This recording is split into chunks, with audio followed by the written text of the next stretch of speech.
Good morning, LinkedIn. Welcome to Let's Build HubSpot Adoption with Tony Dowling. Happy Monday. How you doing, Tony? I'm very well. Good afternoon to all my fans this side of the pond. Fan, to the fan, to our viewer. Yes, no, good morning to you, Chris, in your part of the world. Good afternoon to everybody in our part of the world. I'm very excited. I have to tell you today, I'm very excited.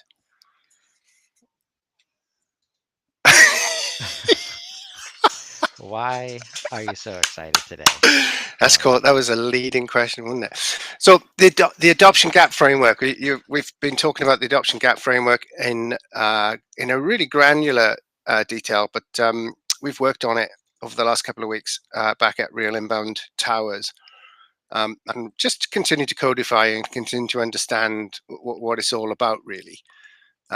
Which obviously is intended on making it easier for people to understand what we're trying to achieve, and we sort of come up with the latest iteration. So if you've read our framework, our email framework, the adoption gap framework, it'll take you through 5 stages of adoption, which is pretty good. But we've got it down to 3 now, I think, that you need to be considerate of. And my concern for businesses, particularly buying HubSpot for the first time, or maybe they've bought HubSpot and they're in that dreaded scenario where it's not working so well for them. Excuse me. The concern is that most businesses, most HubSpot partners, are usually dealing with 1 or 2, perhaps, of these ideas. They're not dealing with all of them together. And we're not talking about the whole picture. I think there's potentially an issue with the way we sell HubSpot, in that because it's so complicated, the idea of the customer platform even is relatively complicated. It's really hard to get the value across. And because it's so hard to get the value across, salespeople tend to focus on features and benefits. They always have.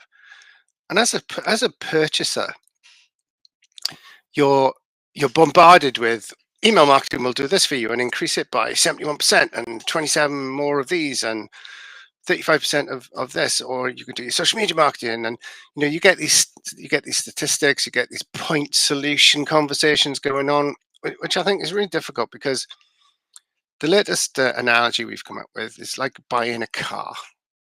So let's say your objective, right, is to drive to London, which is about 3 hours from where I am. It's probably a bit closer than where you are, right?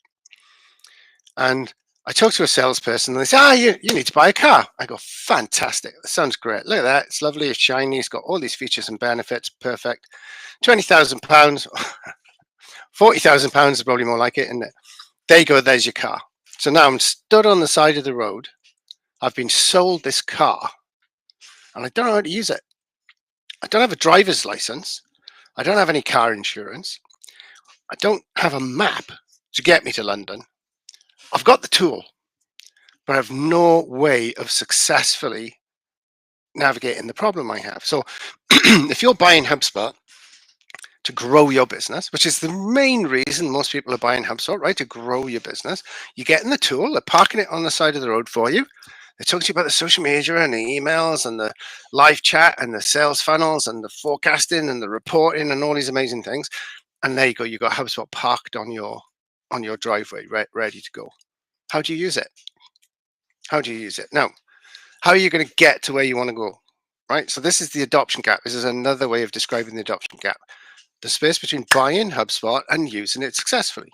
So I've got it parked on my drive. Now, most businesses will talk to us about the mechanicals of the car. They'll show us how to change the oil and put a battery in and put petrol in it, maybe. They'll show us the electrics. If something's not working, they'll be able to fix it for us. But they're not necessarily teaching us how to drive. They're not making us legal, roadworthy. They're not showing us the way to the destination, right? So we've got this analogy of HubSpot here, where we're only getting like a small part. Now, the adoption gap framework is now in, say, 3 parts. So I'll just quickly, before I let you back in, I just quickly try to capture those, right? You've got the human part, you've got the strategy part, and you've got the technology part.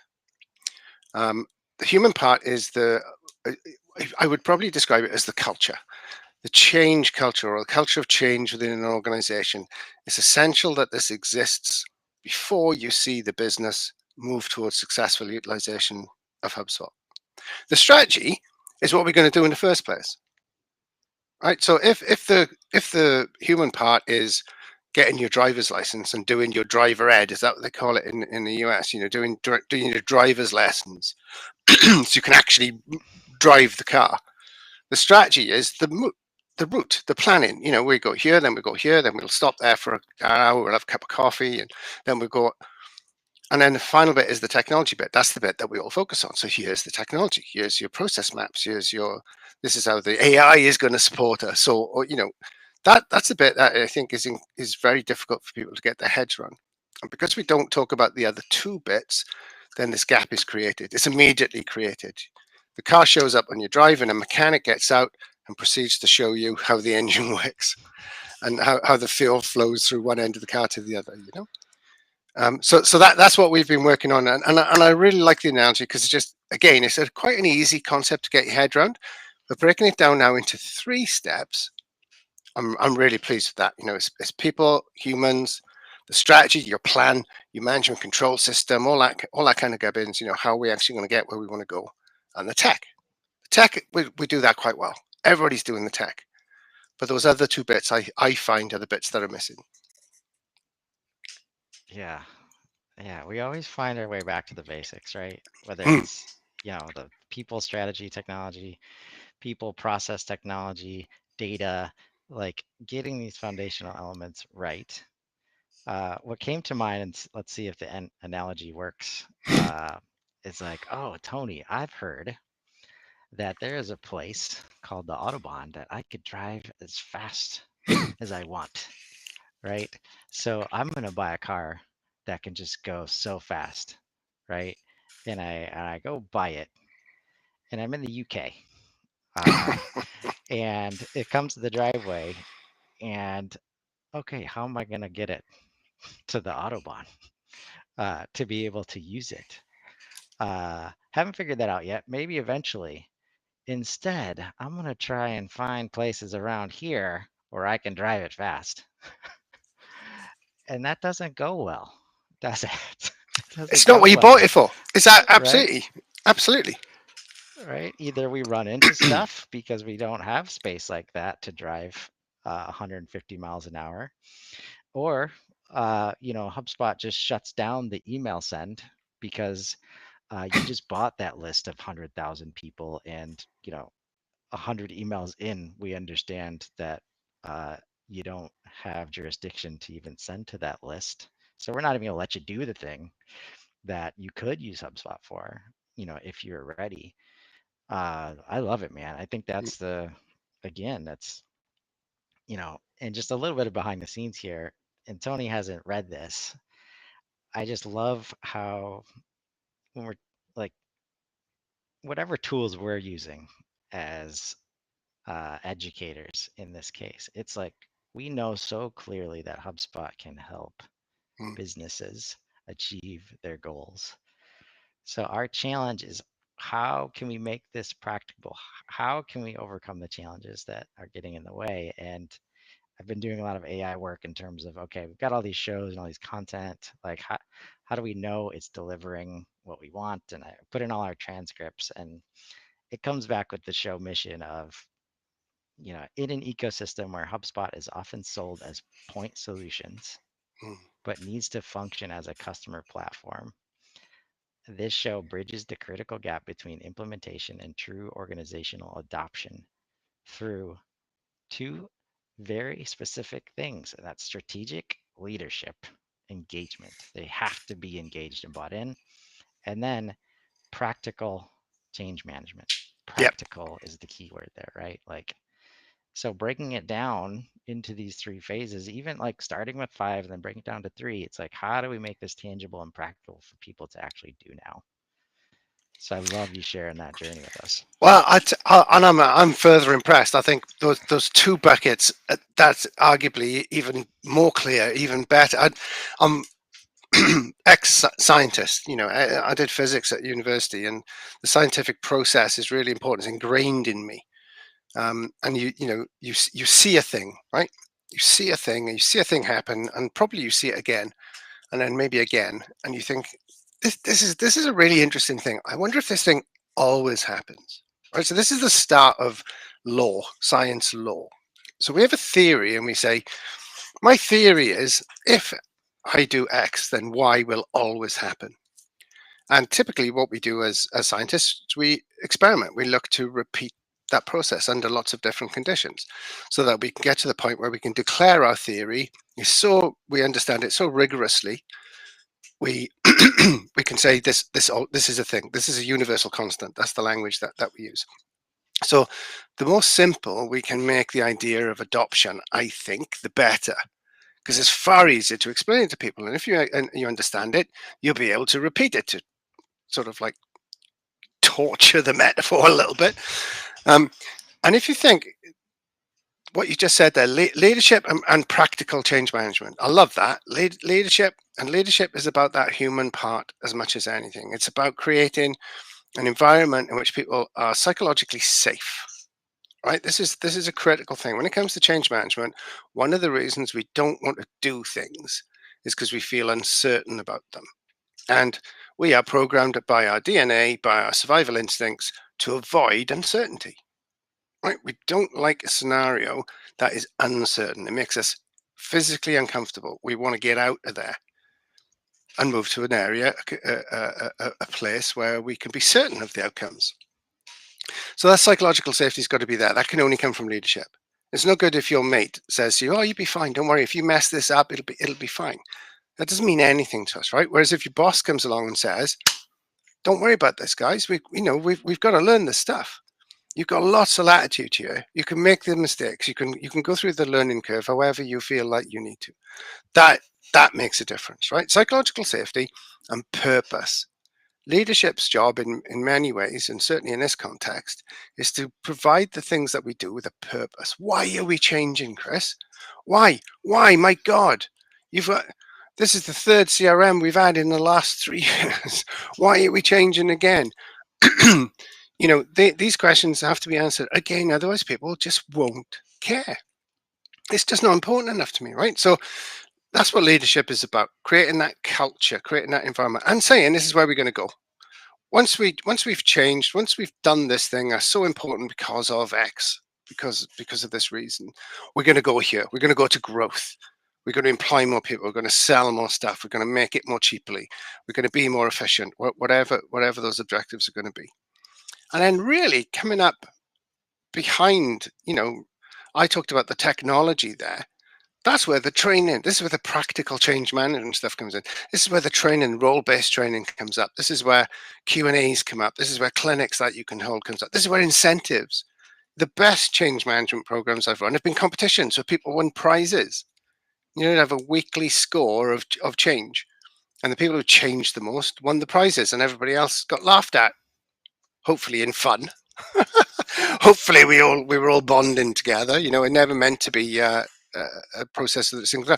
So that leadership and practical change management, I love that. That's a even tighter definition of what we're talking about.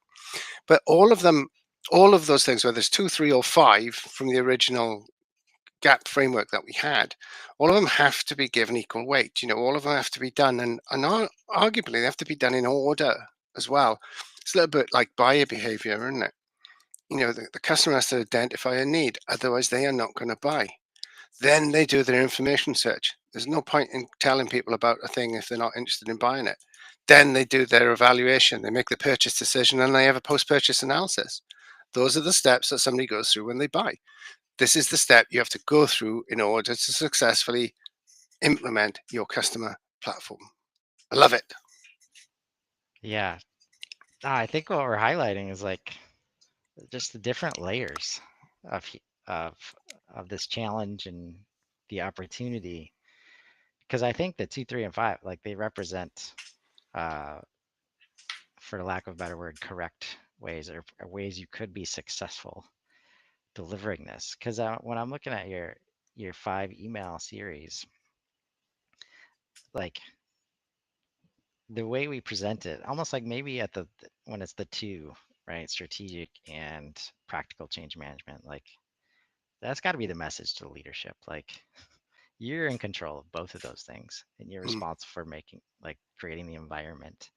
And obviously practical change management cannot happen if you're not bought in like to why the change is happening and can't communicate that to people.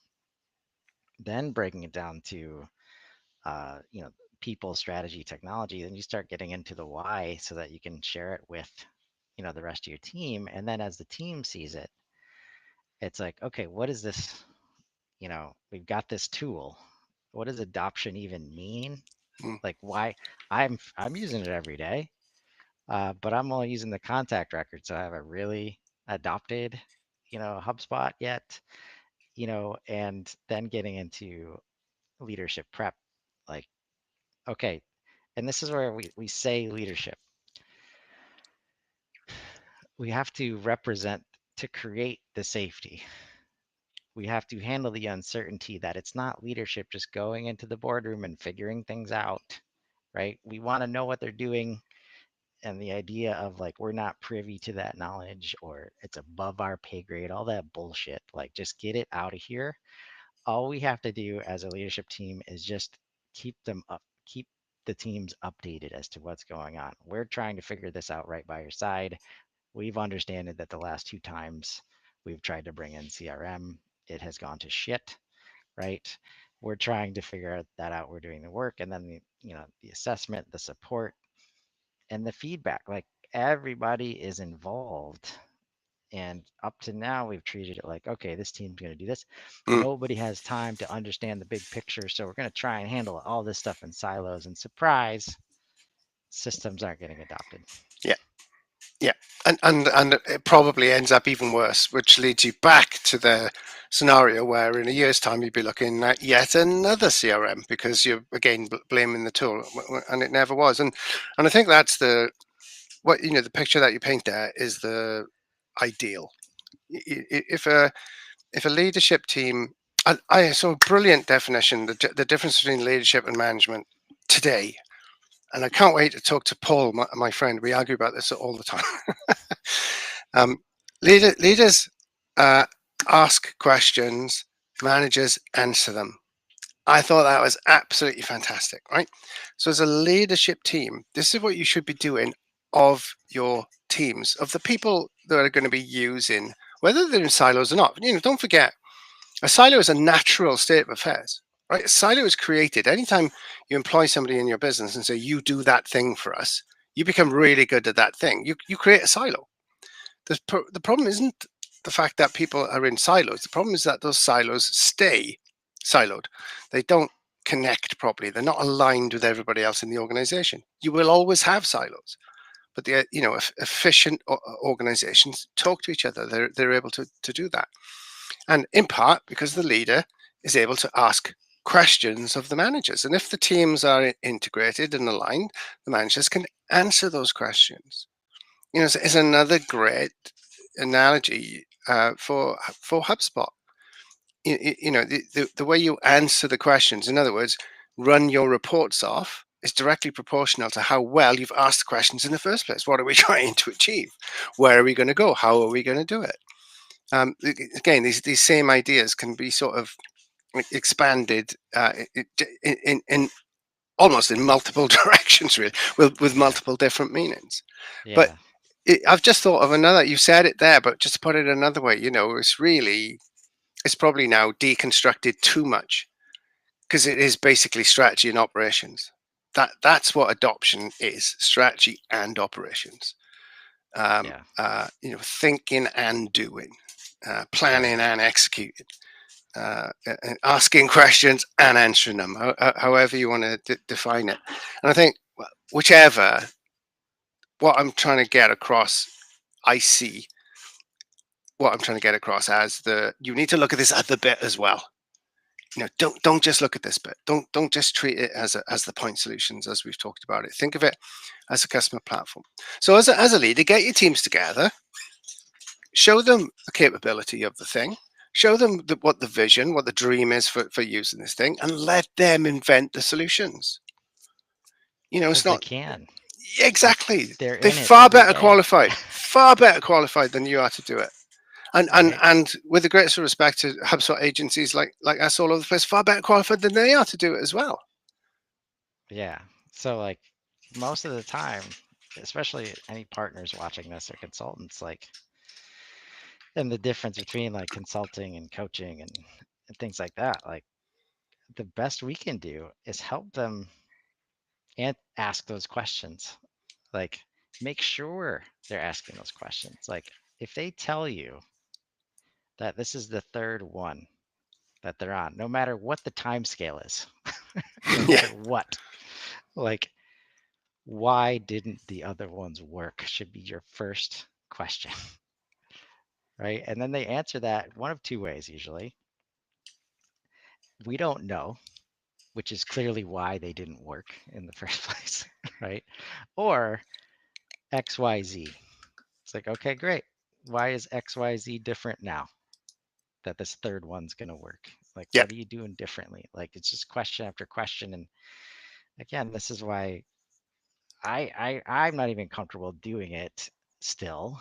But the five whys, like these things where you just dig and dig and dig, like they're proven to work for a reason.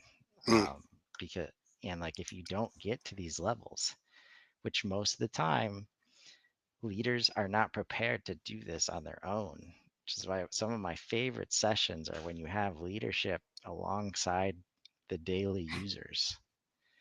And there's a clear disconnect to understanding what the process is at the daily level. And the whole sometimes it's the smallest of things too. And when you can reveal that, like, oh, all of a sudden the CRM is going to work for us because I yeah, know that there's a company record too, yeah. instead That of that's just a so contact true. record, It's right? so true. I had a lady I was working with the team the other day, and she'd just be normally resistant, not anything special, and probably a perspective only we have as partners because we see it so often. Otherwise, very happy to engage, And I showed her how the automation worked, probably for the first time, and she went, "Now it all makes sense." What do you mean? And she said, "Well, no, I've been really struggling to understand how this and this and this and this will happen. I just, I didn't see the difference between doing it there and doing it in a spreadsheet or doing it out of my email or wherever. Now I've understood that HubSpot will do this magical thing. Suddenly the whole thing became clear, and now she's moved from just being kind of open to it to being an advocate for that process. At another conversation, I'm every time I speak to somebody, I ask questions all the time. This is a real life conversation I had with a guy who uses HubSpot. I'm not going to name him. Um, why did it go wrong? Why did it go wrong? This is the question I ask all the time. And the first thing he said was that people didn't see the value, right? They didn't see the value in doing the things that they were being asked to do. If that's not a leadership problem, I don't know what is. If leadership has not explained to you why you bloody doing the thing that you're doing, that's crazy. Excuse my language. And the other thing is, he said people didn't understand either. So not only did they not appreciate, they didn't understand what the value of what they were doing was, and they didn't know how to do it. So you've got a perfect storm here. You know, think of it from an adoption perspective, right? You're now going to use this tool to do your job. Okay, I don't know why. I can't see the point, and I don't know how. Adoption gap. Bang. Whole thing falls over. It's just as simple as that. And the lady whose eyes opened when I showed her how a workflow worked, accidentally, I didn't do it on purpose. It's not like I thought I know what'll win her over. We were just talking. The penny dropped. Once people understand this stuff, they're there. Once people understand it, they're on board. And I say again, that is very much a leadership thing. I think Yeah. uh, that's still the And biggest issue towards adoption, the leadership buy-in. yeah. Well, and those two questions, like they're the only ones that can answer that, the what and the why, and make the space for you to do the how, like understand the how, like these training programs and all that stuff, like the space for that Like there's so much of, oh, you'll figure it out. Oh, go take that course. Like if I'm not, if I feel like I'm 8 hours a day, like talking to customers, I'm not making the time for that because you Yeah. told me some other time that the priority is the customers, right? Let me ask you a question, Chris. Think about this. If your leadership is not explaining to you how to use your customer platform, which we've said before, right? On this show, and I'm sure you've said it in other Let's Build shows as well. We've said is the operating system of your business, right? It's as fundamental as that for me. Do you think leadership has previously explained the operating system of the business before the CRM came along? Because I'm going to guess it didn't. No. And what you've got is a organic mess, if I can use that word, of processes, systems and processes. And you've got an almost accidental outcome. You're doing a thing and you're doing it inefficiently, you're doing it expensively, and you're not making as much money as you otherwise could be. So Oh man, when somebody we could. comes along and goes, here's your CRM, the reason that it's not getting adopted properly is because the business doesn't know what it doesn't know. It's not consciously competent about itself anyway. Yeah, What do you think? man, I want to build so many narratives. It's like you say it's been organic, like quite literally, because the humans have been the system, Yeah. right? And all this when we talk about process and data like existing, whether you manage it or not, whether it's intentional or not, that's because, and I'm starting to connect the dot. Like, somebody said last week, like, why aren't people using AI agents more when it comes to customer support? And it's almost like the closer that the rep or the team member is to the customer, let's say sales and customer service is likely the two closest people. Yeah. Businesses have relied on that one-to-one synchronous communication, human to human conversation and communication more than anything else. And they simply don't have content or data Yep. to support those interactions without the human beings. So as we are talking about this system, like if a business were to describe what the system did look like before the CRM, it's largely human based because Yep. they've got all the information here and they're doing it on the phone, they're doing it on their emails. That's where, like, when you brought up the safe spaces, if I see this new system, I don't understand it. I don't understand why we have to use it. And these just big uncertainty clouds. The things that I am certain about, the things that are going to make me safe. And I still do it sometimes, like when days get crazy, right? Let me go check the inbox. Mm. Is there an email I could respond to? Is there Yes. somebody I could call and just have a conversation that like forgets about this stuff, right? And that's where some of the magic that we find is like when we can like redirect that into the CRM. Like, okay, if you do that email, if that safety can come from doing the email inside of the CRM instead of in your Outlook, now we Yep. start to close that gap. But that's where there's so much uncertainty around, okay, if it's here now, who's seeing it? Like, and what are they going to do when they see it? Like the big Exactly. brother Yeah. mentality, Yeah. right? And Yeah. that's where leadership is literally the only one that can It's the solve only one. for this. The only one. But the people who don't want to connect their inboxes that's such a great example. If you want to know whether they feel psychologically safe or not, ask that question. Hey, let's connect that. So when you connect the email to HubSpot, everybody can see all the emails. Well, yeah. Why is that not a good thing? Why is that not a good thing? Right there, you go. That's all. That's all you need to know. Right. That's all you need to know. Yes. And I tell you, there's another really interesting point that you made there. The reason humans organically grow, the reason humans are able to do it, right, is because we're amazing machines. We fill all the gaps, right? A customer success person who's got a couple of years experience, a salesperson with a few years experience, the things they can do and process, the speed at which they can process, using the tacit knowledge of their business, all the stuff or experience has taught them over the 5-10 years that they've been there. is replicable. You cannot repeat or replicate that on paper, right? Because you've allowed it to run out of control. It's like a forest fire. It just tears through everything. The human aspect tears through everything. If you cannot write down the processes of your business, you cannot build your CRM. And that's why so many of these initial projects are so difficult, because you're trying to empty people's heads of all of this stuff that they've picked up. And you're trying to put it into a HubSpot or into any other CRM, or just write it down on a piece of paper. A business should be a very simple machine for turning effort into cash. The simpler the process, the more efficient the process, the better. We shouldn't have processes where you got to speak to Jack, who's got 10 years experience in answering questions like this, and we'll pull something out of his behind because, he's done it so many other times. And then also speak to Mary, who's going to be able to work the finance side of it, because your financial processes are, you can't run a business like that. You do. People run a business like that all the time. And that's why the CRM stuff doesn't work, because you aren't able to pull that out of those people and put it down in paper. Yeah, and no doubt one of the worst experiences out there is is asking a question and getting the expert answer.